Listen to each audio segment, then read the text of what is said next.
You are now listening to Just Another Year Chicago with your host, Nick Rohde. All right. Hello, everyone, and welcome back to this episode of Just Another Year Chicago. My name is Nick Rohde, and thanks for tuning in. Just would like to let you all know that I took a 2-week mental break due to work and just wanted to kind of like chill out. So I highly encourage taking mental breaks if you're ever overwhelmed. I definitely did it. I feel more fresh. I'm ready for this podcast today and super excited for the first podcast back to have my guest, London Beth. Him and I actually met on Twitter when I only had 5 Twitter followers. He's one of the first people I reached out to when we were talking about the Bulls. So we definitely thought it was appropriate to kind of kick this thing off and talk about the Bulls game coming up and also thoughts on the Chicago Bulls so far this season. So London, great to have you on. And we're going to get this thing started. But before we start, please remember to hit that subscribe button. Follow both of us on Twitter. My Twitter's here. London's is here. And let's get started. So the first talking point is that the Bulls have won 3 of the last 5 games. Impressive amongst any team, especially a team that's currently in a rebuild. And there's good and bad to that. So the first is the good. The Bulls have defeated the Pelicans and the Pacers out of their 3 wins. And, you know, the Pelicans and Pacers are good teams. You have players like Zion Williamson. You have a very well put together Indiana team who's hard to beat, especially at home, COVID, non-COVID. So the Bulls are slowly starting to improve. And it was an impressive win for the Bulls, especially in Indiana, and I want to hit on this really fast, is because out of the last 8 meetings before this one, the Pacers had won all 8 meetings in Indiana, which is crazy home court. They have home court advantage. That doesn't include the playoffs, though, but Indiana is a hard team to beat at home, and this young Bulls team who are still trying to figure themselves out was able to go to Indiana with a new head coach, with a completely new offense, and get the dub. So, London, want to kick it over to you. What are your thoughts on the previous success that the Bulls have had over the last couple games? Thanks, Nick. First off, hi, everybody. Nice to meet you. Listen, the Bulls and their success that they've had lately, a huge thing, and I think you hit on it a little bit. When they played the Pacers, who are a tough team, Sabonis playing phenomenal. They got, Miles Turner in the post. And just everybody on that team, they're a really, really stout defensive team, especially home. And the Bulls came out, won 3 of the 4 quarters, and just killed it. Absolutely killed it. It was great. And so what do I think? I think everybody came into the season, we're thinking, hey, we're going to rebuild. We're going to, we got Billy Donovan. We're going to take some time. We got some young players. And we're beating really, really good teams. We're beating playoff teams. We're beating Zion Williams, and he's phenomenal. So overall, I really, really am happy with what the Bulls have been doing so far, and winning 3 out of our last 4 games, taking the 3rd spot in our conference, phenomenal, absolutely great. Yeah. Speaking of that, so the Bulls obviously are, like you said, the expectation was rebuilding mode, and they are. They're being competitive against good teams. I mean, I don't know if you remember, but earlier in the season during the West Coast tour, they literally went to the wire with the Clippers and the Lakers, who are in the top 5 in the entire NBA record-wise, but also have players like LeBron James, Anthony Davis, Paul George, Kawhi Leonard. What do you think that the Bulls need to do in order to finish out games? Because that's another struggle, and we'll get into that in a minute, talking about the Pistons game. Yeah. Speaking of that, I don't know what the exact quote was, but during that West Coast trip when they were playing the Lakers and the Clippers, after that Lakers game, I think it was like 117 to 115, came down to the absolute wire. LeBron James actually had a ton of great stuff to say about our young Bulls team. A ton of great stuff. He's a big fan of Patrick Williams, which, I mean, how couldn't you be? You guys, a monster at the age of like 19. I don't even think I could touch the rim at 19. So, yeah. So what overall, where do I see and what can happen? How do we finish this out? And especially with games, the tough thing, and I know we brought up the Pacers game, we let them score 35 points in the 4th quarter. And I think we scored like 26 or something, let them come back a little bit. We were still able to hold them out. The biggest problem I think we have is since we're such a young team at the Bulls and, we lost Laurie. Okay. So, and Carter's playing better defense, but since who's the oldest person on our team? Probably Thaddeus Young right now. Yeah, him or Garrett Temple. Him or Garrett Temple, yeah. And Garrett's been in and out. He was injured for a lot of the beginning of the year. It's really, really tough for young teams. And I know Billy Donovan knows this because when he was down at OKC and they had Kevin Durant and Russell Wilson and, James Harden, they had a lot of really young talent. They blew a lot of games at the end, Yeah. a lot of games at the end. So that's where it's kind of exciting is we are having those same kind of issues. Now, granted, do I think we have that talent? No. You know what I mean? Do I think we have that talent? Absolutely not. I love White and I love Zach LaVine and I think Patrick Williams was the absolute steal of the draft so far. Do I think we have, Kevin Durant talent? No. But can Billy Donovan really help figure out those kind of like last minute losses and stuff like that? Yeah. I mean, right after the Lakers game in our West Coast tour, he had a really, really great press conference where somebody asked him straight up about it. And he said, listen, we're young, we're figuring it out, we'll get there. And now we're starting to see us win those close late games. I know the Pistons aren't the greatest team, but I mean, they hang around and we were able to close them out. So that's good. Yeah, I mean, it's COVID basketball. The whole thing I've been kind of looking at, and you probably see me tweet about, it's COVID basketball. So you could have as the most talented roster in the world, but fans are a true impact on the game. And when you don't have fans, I mean, what is it? I think Houston allows some fans in. Some of these stadiums do allow like people who own suites, obviously to keep them around because or like COVID first responders get to go to games sometimes. Yeah, if you're like fully vaccinated or something. But it truly has an impact. I mean, like, I don't know if you remember watching the Bulls back in the early 2010s, but Derrick Rose, Carlos Boozer, like Ronnie Brewer, Kyle Korver, those guys, they were young and they fed off the crowd. I mean, I remember going to the UC. It was Bulls Cavaliers when right after LeBron left. And the Cavs weren't the greatest. That was like the Anthony Bennett draft days, but they had Kyrie. So they were like on their way. They're kind of like the Bulls now. And it was a close game. But the second you get that fan, interaction, it's crazy. And you were an athlete too. I assume that you got more pumped up the second you started hearing a fan cheering or fans cheering or like you felt the ground shaking because of, whatever reason. It does have an impact. No, there's no doubt about it, right? Yeah. Can you believe that some of the rookies in the NBA right now have never experienced fans at one of their NBA games other than maybe their parents and stuff? Isn't that crazy to think? Do you think that's going to have an impact? Do you think that's going to have an impact when there are fans, like they're not going to be used to it? Maybe it'll add a learning curve, but I hope that if, Patrick Williams, for example, has that issue that Billy Donovan sticks him in the gym at the United Center and just blasts like DMX as loud as they possibly can on the loudspeakers and just it gets them ready, because I know like at Indy, it's in Indianapolis for the Pacers. It's a hard place to play. A lot of players say that the fans are super mean. So I would hope that they just, bump really loud music for Patrick Williams while he's shooting free throws or something. Yeah, I mean, I don't know if it gets much harder than Karen down in Atlanta getting in LeBron's head, right? Yeah, with her like 40-year-older husband or something. Yeah. She thinks she's tough as nails, but we kind of like got into it earlier, kind of like talking about like Thad Young and like, the leaders of this team.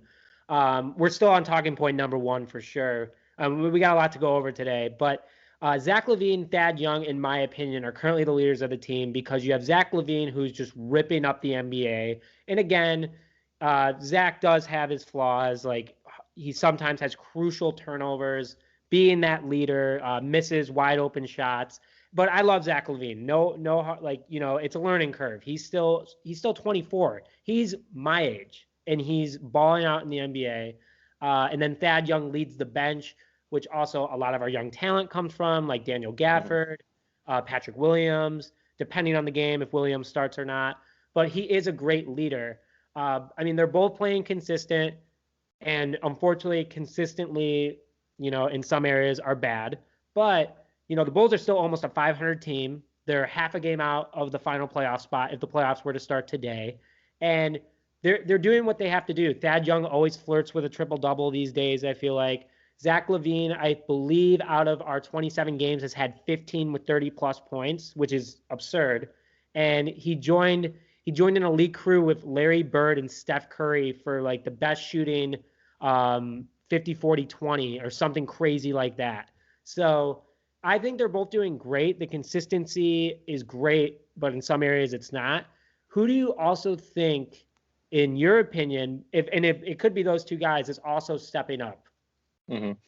Yeah, fun little fact about Zach LaVine. I was reading, it might have been on Twitter. He's averaging 31 points in the last 10 games. Oof. And he's the only player since Michael Jordan to average 30 points in a 10-game span. Now, granted, Michael Jordan's the GOAT. I would never compare Zach LaVine to Michael Jordan. But Right. for him to make that jump, I mean, I remember watching Zach LaVine when he was on, the Timberwolves. And when we traded for him, I'm like, man, we got a dunker. I was like, oh no, like not another dunker. But he's became a better shooter from outside. I mean, he's became a better defender. He's taken on more of a leadership role, which I never ever saw him doing on the Bulls, and so I was really happy about that. I agree with Thad. I think NBA teams in today's day and age, I always tell people the best teams and the championship teams have the most depth, but they have that veteran leadership. And I really love that Young's came in, giving us that veteran leadership. He's the one where you see him on the ground fighting for a basketball. You know what I mean? You see him, Patrick Williams hits that clutch shot and he's the first one to, kind of hug him. You know what I mean? That's like really, really awesome. To be honest, out of your question was who was I really excited for and who was stepping up? It was Laurie. I was loving how Laurie was playing. And I know that's exactly what my reaction was he got injured and he's kind of always been really injury ridden, and it stinks. It absolutely stinks. I love how he plays.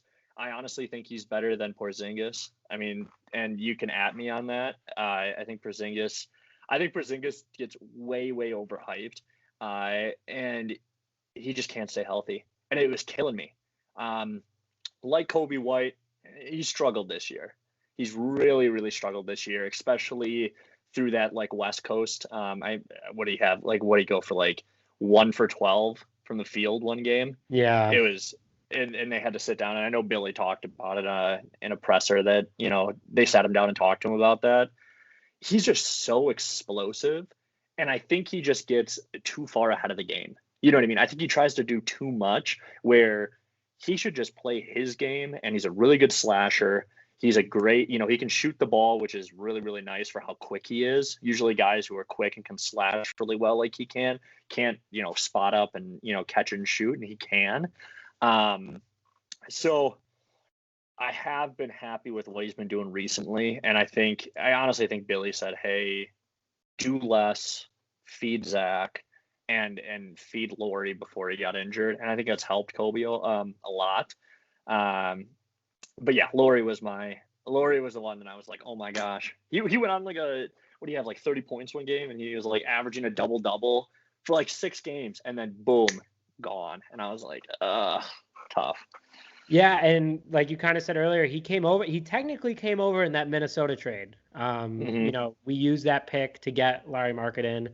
I agree. I wish he was I wish he was not injury prone. He's trying to fight for that contract he wants that big money, but no one's going to pay him because they're like, dude, why am I going to pay you $25 million for you to play 25% of the season? Yeah, no way. So I don't know. I don't know if he comes back, rips it up, stays healthy, fine. But you got to also consider, and I agree with the comment in regards to him being like Porzingis, the same level. I don't know because both of them are too hurt to really know. Exactly. I know. But I think Porzingis, European big men. Yeah, I think Porzingis gets more credit because he was the first of that 7-foot plus 3-point shooting point guard kind of deal. Because Dirk, they're fast, they can do whatever. Dirk was the OG of it, but Dirk never could run a floor without looking like his knees were about to break. But he stayed healthy. That was the difference. So yeah, listen, I agree with everything that you got to say about that. I miss him too, but hope for him to come back soon.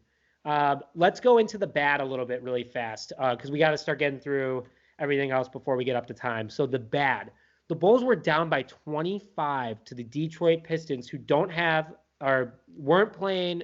Obviously, they don't have Andre Drummond anymore. They don't have Derrick Rose anymore. I don't believe Blake Griffin was playing last night. I don't think he's going to play at all. Yeah. No, until he gets traded or released, whatever they do. So this Pistons team, didn't have much to put out there, and they were up 25 early in the game. And that's a struggle that I've seen with the Bulls, and something that really kind of like is worrisome, that Billy Donovan should be like, guys, pedal to the metal the whole game. You can't, if you're down on yourself in the second quarter and you still have half a game to go, there's still plenty of basketball to play here. So I think that the issue is that the guys, they get too down on themselves. I mean, you see it in Kobe White's face. You see it in Pat Williams' face. Even, LaVine, shrugs it off now. But you get, I mean, it's not good to see down by 25 in the second quarter. What is something what else do you think could be the issue besides that? Or if you agree, like what could you see being changed? Jeremiah Grant can't be putting up 43 points on us. No. Okay. 47? No, I think it was 43. Yeah, it was 43. He can't be putting up 43 points at all. I mean, if you're having Kevin Durant put up 43 points or, LeBron James or somebody like that, Anthony Davis, that's fine. We can't be playing teams that the best player they have to march out there is Jeremiah Grant, and he puts up 43. And I agree with you. It's just these slow starts, and honestly, the Milwaukee Bucks are struggling with it really heavily right now too. They're losing a ton of games that they shouldn't lose because they're starting off so slow. Again, they have people to fall back on, like Chris Middleton, Giannis, the whole 9 yards that we just don't have. But when you're having, I think the second quarter of that game, we scored 16 points. 16 points. And then we go on to score 27 and then 35 to win the game. Like, that's awesome that we rebound after halftime. But Billy at halftime had to have been just like, guys, 16 points. We're an NBA team. I mean, I watch third graders score more than 16 points in a quarter. Whoa. How can you do that? It just 16 points against a depleted Pistons team is tough. Where do I think it stems from? I think you hit on it. I think it's youth, and I think it's really, really, really struggling with. They get into a funk. They start off missing shots. And they don't just have that like ability to just be like, okay, let's start easy. Let's hit some layups. Let's get going. They just don't have that. You know what I mean? And then they got to just put it all on Zach LaVine. And thank God he's came through the past couple of weeks. Yeah. And full disclosure, London is a basketball coach for a AAU, right? Mm-hmm. That is why he has seen third graders play basketball. He doesn't just go in his free time to go watch. So just wanted to make that clear with everyone. Yeah. But yes, totally agree that, I mean, you can't just be 16 points is completely unacceptable. Though, who was it? It was during a Celtics game that the Celtics were blowing out another team by like 38 points in the first half or something like that. And the other team only scored 6 points in a quarter.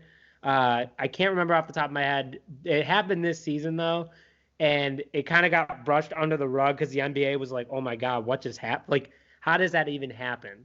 So totally agree with you. Completely unacceptable. But, I think it's just kind of like getting those little, growing pains out, if, let's say. Second half rebound made it okay. You know what I mean? Then we came back and won the game. Thank God. I double down on that for sure. Let's get into a little bit more individual players. We're going to talk about Wendell Carter. We're going to talk about Zach LaVine, and then we're going to talk about the game tonight. But let's get into Wendell Carter first. So Wendell Carter's coming back from a quad injury. He was supposed to be out for 4 weeks. Was only out for about 3. Just at the 3-week mark. But he was practicing 2.5 in. So he was, getting ready. And I said this in one of my earlier podcasts, was that we don't want Wendell Carter to rush himself. And this is the most straightforward, like, duh, dude, like, no way comment. But I said, if it's a leg injury and you play in the NBA where you're constantly using your legs, sit out as long as you need. The Bulls are not going to a championship this year. They are not. I mean, they could make the playoffs as an 8 seed, but there's no expectations, and we don't need you back that bad. And when I said that, ironically, the Bulls lost, I believe it was 3 or 4 in a row. So Wendell Carter Jr.'s presence on this Bulls team, whether he has big games or not, has proven that he is a key to this team for success. And even when Lauri Markkanen's been out, the Bulls have been able to win. When Kobe White's been out or Patrick Williams has been out, the Bulls have been able to win. But when it comes to Wendell Carter Jr., that true big man presence, especially when you got guys like Joel Embiid, Anthony Davis, Sabonis, like you have these unreal centers. The NBA, they say, is a guard league right now, but it's slowly starting to creep back to the Shaquille O'Neal days of when you have to have a dominant center. And not having Wendell Carter Jr. in there, I think actually does hurt the Bulls. And, he's back and they're winning again. Again, whether it's a big night or not. So kind of like, what are your thoughts on Wendell Carter Jr.? There's been trade talks with him. Would you want him to stay on the team? What else do you want to see out of him? I want to hear your thoughts. I'll start off with a huge statement. I think Zach LaVine's playing great. Wendell Carter Jr. is the glue that helps this team win games. Hands down, wow. 100%. Gafford is not, he's a great blocker. He's got some really awesome highlights, but just not that player. You know what I mean? And when we didn't have Wendell Carter, Wendell Carter, last 2 games, over 10 points, great defense in the post. I watched, I think it was against the Pistons. I watched Wendell Carter like volleyball block a shot with 2 hands. That's actually very hard to do for people who don't know. Like going up for the one hand is actually a lot easier because you get the leverage and you can put your arm up more. But he 2-handed it. That first off, the defensive presence from him, just the energy, the youth, and just having a big guy in the post who's more experienced and comes from like a D1 powerhouse like Duke, I love. And at the beginning of the year, when they had all those trade talks where they're like, oh, we're going to get rid of Wendell Carter and move up in the draft and, draft one of the Ball brothers or somebody like that, I was sitting there like, you're crazy. I'm like, just build around Wendell Carter and Zach LaVine and White. But it was just, I was too shocked by that because Lauri is not going to go in the post and do that dirty work. You know what I mean? He's flashy. He's going to shoot. Gafford's just way too raw. He just throws his body around, is a little too uncontrolled. I've been very impressed. And I actually agree with you there with Wendell Carter. They should have held him out a little longer. I still think they should hold him out because we're not chasing a championship. But if he feels like he wants to play, I give him props for that. And I think that he is easily defensively and even on offense a really big reason why we win games, but you'll never see it on the score sheet. You're not going to see it on the box score. You're not going to see any of the stuff he's doing. Yeah. Teams plan around him. Like he doesn't it's low key. You see the second he goes in the post, guys start running around like crazy because they're like, this guy has a very good chance to block me right now. And he's not even 7 feet. He's 6'10" and a half, 6'11" with shoes on. So he's not the biggest center. He's kind of like Joakim all over again. Like he's a small center, but he's just good enough that we can't get anyone else. And kind of going back to your Gafford comment, Gafford's bigger than him. Gafford reminds me exactly like a Joakim Taj Gibson 1-2 punch all over again. Wendell doesn't bring that energy and that fan favoriteness and that, that swagger, even though Wendell's got swag. But Joakim was just like tough. I'm going to get in your face and talk smack. Like Gafford does that because he plays like Taj Gibson, talks like Joakim. But I still like the setup that we have. And I like Gafford. He was a 2nd-round pick. No one had big expectations on him. Only the experts were like, the Bulls got to steal. So I just wanted to hit on that real fast. But I agree Wendell Carter is a glue guy. And, we have to have him play. But if I see tonight on ESPN, which this is the first game the Bulls have actually been on national television all season, because, again, expectations were super low. If I see Wendell grabbing that quad, I'm just going to go back to this podcast and be like, we literally talked about this. Like, why did you rush? And he's kind of like getting into that level of Lauri Markkanen where he's always hurt. Like, he'll come in and be like, yes, he's back. And, all right, he's out for 4 weeks. See you next season. You're out again. Like, super frustrating. So I'm with you there. we're in alliance very well on all these different Bulls players. Yeah, I really like that comparison really quick on the Taj Gibson uh, Noah comparison, because Noah was the dirty guy. I mean, Yeah. he was dirty. He was not a lot of people liked him. I remember once he went to like New York and then retired and stuff. He was on a podcast where they were all like sitting around smoking a bunch of weed and stuff, and he talked about how like that Derrick Rose team that like not a lot of players liked him because he was just in their face. You know what I mean? He would rip rebounds out of people's hands. He just was the dirty guy. And Taj Gibson, even though I don't think he ever hit his like I don't know. I don't think he ever hit his ceiling. He was like weirdly exciting a lot of games, and that's where I think Gafford, like you said, he first off was a steal in the second round, and he'll just randomly flash this stuff, and then all of a sudden, just like Taj Gibson, just completely disappear. It Yeah. just like completely disappear. But yeah, Wendell Carter Jr. officially don't add us. He is the glue of this Bulls team, hands down. All right, Until he gets injured again, then we're screwed. yeah, and then it's all over again. Yeah. But quickly, before we start wrapping everything up, one last talking point before score predictions for tonight. Zach LaVine was not voted an All-Star starter. He finished third in the voting, which still that's a great honor to finish third, especially in today's league where every team seems to have an All-Star at some point, minus the Pistons. Um, he'll be a bench player in the All-Star game. He'll be in the All-Star game this year.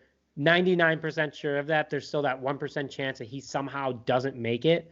But, honor for Zach to finally get that All-Star appearance if he officially gets it this year. But it's a popularity vote at this point. You have to retweet. You and I are retweeting like crazy for votes. You start getting bot accounts involved and they're just retweeting. There was only so much you could do. And the one thing that I think really hurt him is, again, we kind of talked about it earlier, but he's missing big shots, big turnovers, and the Bulls are not a talked about team right now. I mean, when you go on ESPN, it's Celtics, Sixers, Lakers, Clippers, Suns, Jazz. That's it. And like that's who and the Heat and whatever. They're not talking about the Bulls, who are still one of the biggest market teams in the NBA. Even when the Warriors were bad, the Warriors were still being talked about because they became a big market team. The Bulls, obviously having Michael Jordan, Scottie Pippen, having such a great franchise history. I mean, Derrick Rose, obviously. The Bulls are not being talked about enough by the media, and I think that's also what really hurt Zach LaVine. So, quickly, in 2 minutes, what are your thoughts on that? I mean, I want to be that Bulls fan and be like, oh, he got snubbed. You and I sat there and retweeted so much stuff and, hashtagged, Zach LaVine All-Star vote. But I get it. I honestly was more pissed about Roquan Smith not making the Pro Bowl, just to be honest. This is not a Bears podcast, but I agree. Best linebacker in the league, but we won't talk about it. So, I mean, but it's the same kind of thing. It's popularity. The Bulls aren't on major stations. We're not playing primetime games on, Friday nights, even though tonight we are, but I think it's only because of the 76ers. It's tough. Zach LaVine's having a great year. Again, a couple games have really kind of sidelined and or maybe put a slant down on why he didn't get it. But overall, it's a popularity thing. Unless your name is Steph Curry, LeBron James, Kevin Durant, James Harden, I guess Bradley Beal right now, and a few others, you're not talked about. They don't care. And it's sad. I think he deserved it. But in reality, I know it's a popularity contest because hashtag Roquan Smith should have made it, but we'll leave that alone. We'll get into that in our next podcast, by the way. We're going to talk Bears next week, so stay tuned for that. But with that, I totally agree with you, but we have to get into wrap-up so we can have this up before tonight's game. But with that, Bulls play a talented 76ers team tonight on national television for the first time this season. The Bulls will have their hands full with guys like Ben Simmons, Joel Embiid, and the rest of that the whole entire 76ers roster is just talented. There's talent everywhere on that roster.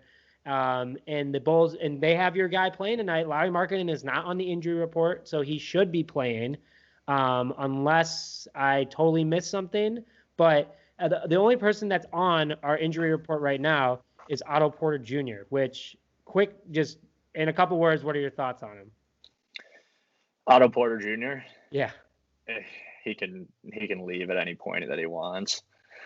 I'm with you. 100%. I mean, we overpaid for him. He was a flashy player. He was a flash player, like a flash in the bucket player when he played on the Wizards. I honestly think I think he played with John Wall, right? Yeah, he played John Wall, Bradley Beal. Yeah, John Wall got him paid. John Wall got him paid. John Wall got him paid. That's the quote on Otto Porter Jr. I love it. You know what? I might make that my bio moving forward on Twitter. And you know what? I'm not expecting a win tonight against the 76ers. Again, super good team. But we have competed with teams like the Sixers. So, I'm going to give my score prediction, hand it over to you for your thoughts. Super quick, 30-second thoughts, score prediction, and then we'll close. So I'm going to say that the Bulls are going to lose tonight. I've never said that on a podcast before that the Bulls are going to lose, but I think that they're going to lose tonight 105-95. I think it's going to be a 10-point game. I think LaVine's going to have a flashy night unless they double team him. But other than that, I don't expect a win, but I'm putting myself in the position to be excited for them to win. So, London, let's hear your closeout really fast, score prediction and thoughts. Ben Simmons, day-to-day. Okay. If he's held out, plays lower minutes, I think that's a huge plus for the Bulls. It's a +8. It's an 8-point spread right now. I would probably say it'll be a 6-point game. 6 to 8 points. Vegas usually isn't wrong.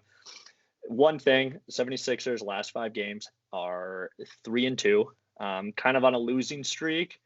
They barely beat the Rockets, who I think they're a better team than. Do I think the Bulls win? I think it's a lot closer than we think. I don't think it's a high-scoring game. I don't think the over would hit. But I'm going to say, this is a good one. I'm going to say score is 108 to 100. Or 108 to 100. 76ers pull it out. All right. Well, that's locked in. The podcast is saying that the Bulls are going to lose tonight, but hopefully we'll have some news on Twitter later tonight with a Bulls win. So with that, London, thank you very much for hopping on. This was London's idea, by the way. He reached out to me and said, let's get on and talk Bulls. So I appreciate that. Super excited to be back on the podcast. We're definitely going to have London on more often. So again, London, thanks for coming on tonight, man. I really appreciate it. Thank you.